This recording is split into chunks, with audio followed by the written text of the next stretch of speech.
In the vast expanse of the Pacific Ocean, countless islands are scattered like emerald jewels across the endless blue, each one holding its own unique story, culture, and secrets. Some are famous, bustling with tourists and activity, while others remain shrouded in mystery, barely noticed by the outside world. Among these, Nauru stands out, not for its size or fame, but for its near invisibility. This tiny speck in Micronesia is so small, so remote, that most people have never even heard its name. Yet, its story is both extraordinary and cautionary. Nauru is the least visited country on Earth, a place where tourists are rare and the outside world seldom intrudes. Paradoxically, it also holds the title of the most obese nation, a statistic that hints at deeper troubles beneath the surface. The story of Nauru is a modern parable, a society that was once lifted to dizzying heights by sudden, unimaginable wealth, only to be plunged into crisis when that fortune vanished. It's a tale of boom and bust, of dreams built on fragile foundations. Once a lush tropical paradise, Nauru now bears deep, visible scars. The land is pitted and barren from decades of phosphate mining, and its people face a health crisis of staggering proportions, with obesity and related diseases affecting nearly every family. Imagine a place so small and isolated that you can drive around its entire coastline in under 30 minutes. Nauru is a single coral atoll, just 21 square kilometers in size, surrounded by thousands of kilometers of open ocean, cut off from the world. Nauru's fate is a mirror for global issues, environmental destruction, public health crises, and the devastating consequences of unchecked resource exploitation. Its story is a warning of what can happen when short-term gain is put before long-term sustainability. In this chapter, we'll explore how this remote island transformed from a quiet fishing community into one of the world's richest nations per capita, and then, almost overnight, into a place struggling for survival and identity. We'll see how Nauruans cope with staggering obesity rates, limited resources, and the daily challenges of life on an island that has lost much of its natural wealth and faces an uncertain future. Yet, despite these hardships, we'll witness the remarkable resilience and warmth of the Nauruan spirit, a testament to human endurance, adaptability, and hope in the face of daunting odds.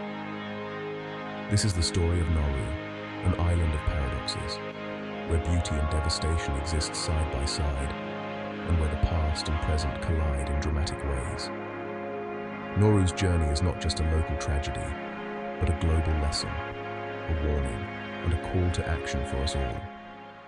Let's begin this journey together.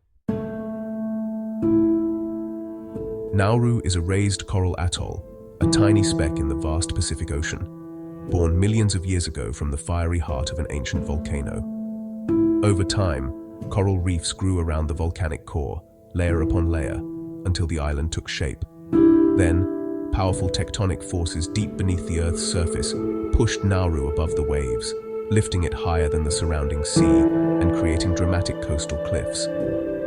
Today, most Nauruans live on a narrow coastal strip that hugs the island's edge, encircling a high plateau known as topside. Once this plateau was covered in lush, dense forest, teeming with life. Now it stands barren, a stark reminder of what has been lost to time and industry. For countless generations, Nauruans thrived as skilled fishermen and navigators, expertly reading the stars and the sea. Their lives were closely tied to the rhythms of nature, and they lived simply, drawing sustenance from the ocean and the land. But everything changed in 1900, when a British prospector made a startling discovery.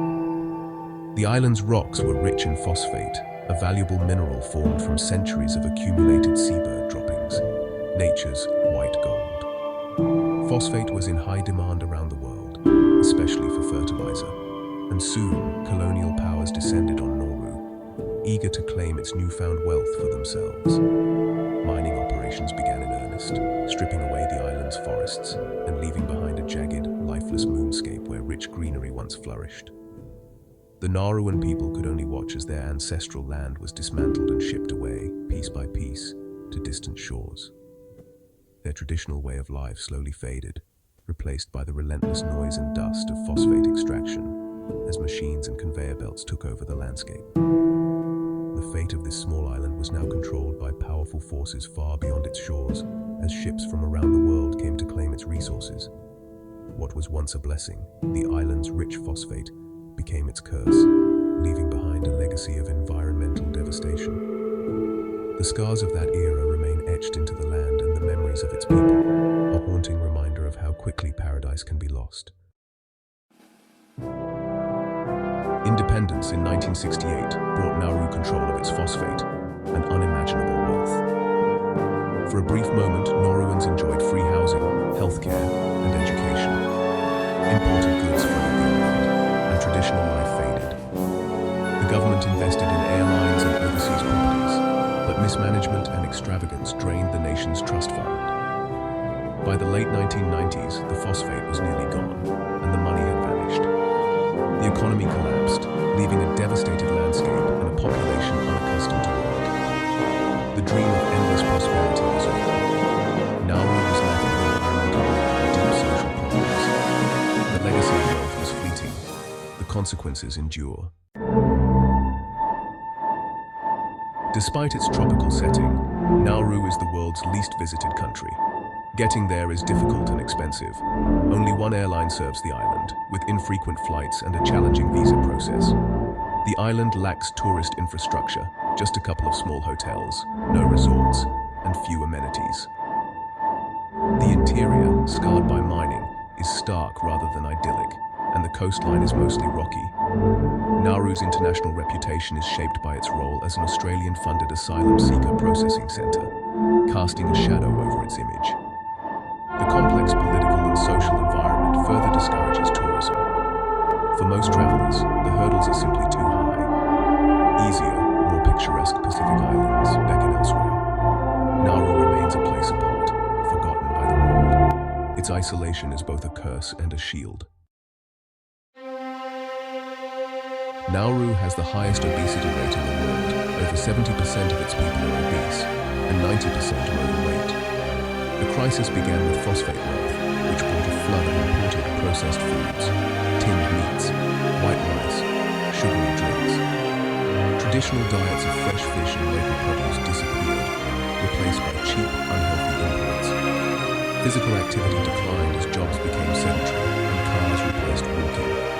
The result, soaring rates of diabetes, heart disease, and other chronic illnesses. Life expectancy is tragically low, and the local hospital is overwhelmed. The health crisis is a direct legacy of Nauru's brief prosperity. Changing habits is difficult when healthy food is scarce and expensive. The burden will take generations to overcome. The cost of wealth has been devastating.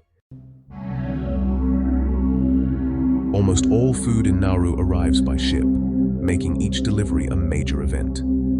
The arrival of a cargo vessel is met with anticipation, as it brings the essentials that sustain daily life on the island. Without these shipments, supermarket shelves would quickly empty, and families would struggle to find enough to eat. Grocery shelves fill with tinned corned beef, white rice, sugary cereal, and soft drinks, foods chosen for their shelf life, not nutrition. These processed items dominate the diet, crowding out healthier options and shaping the eating habits of the entire population. Fresh produce is rare and costly. The mined-out interior leaves little space for agriculture. The land, once lush, is now scarred and infertile, making it nearly impossible to grow enough fruits and vegetables to meet local needs. Some families grow vegetables in small gardens, but it's not enough. These homegrown efforts provide a little relief, but the scale is too small to make a real difference for most people. The Guada Lagoon, once vital for crops, is now brackish. Its waters, once used for irrigation and drinking, can no longer support the island's agricultural needs. Reliance on imports means Nauruans have little control over food quality or price. Imported goods are often expensive, and families must make difficult choices about what they can afford to buy each week. The cheapest, most available foods are the least healthy, fueling the obesity and diabetes epidemic. Fast food, instant noodles, and sugar drinks making it older Nauruans remain a type of fresh fish and red fruit, and for younger generations, instant noodles and fizzy drinks are the traditional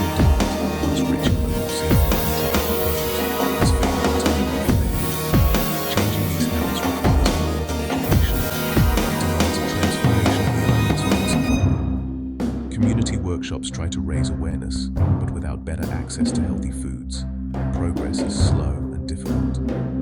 Food insecurity is a daily reality. Many families worry about where their next meal will come from, and children often go without the nutrition they need to grow and thrive. The ocean's bounty is enormous. Overfishing and environmental changes have left the waters nearly empty, forcing people to rely even more on imported food. The struggle for healthy sustenance continues. The challenge is immense, but the resilience of the Nauruan people endures as they search for solutions and hope for a healthier future. Life in Nauru revolves around the 19-kilometer ring road, connecting homes, schools, and shops along the coast. The sense of community is strong. Everyone knows everyone, and family ties run deep. With phosphate mining being gone, the government and the Australian-funded asylum centre are the main employers. Jobs are scarce, and economic stability is fragile. School is central for children, with free education and the hope of scholarships abroad. Yet many who leave for study find it hard to return to limited opportunities. Daily life blends modern convenience with island improvisation, cars, mobile phones, and TV, but also unreliable power and high costs. People gather for meals, share resources, and support each other. Challenges are constant, and so is resilience.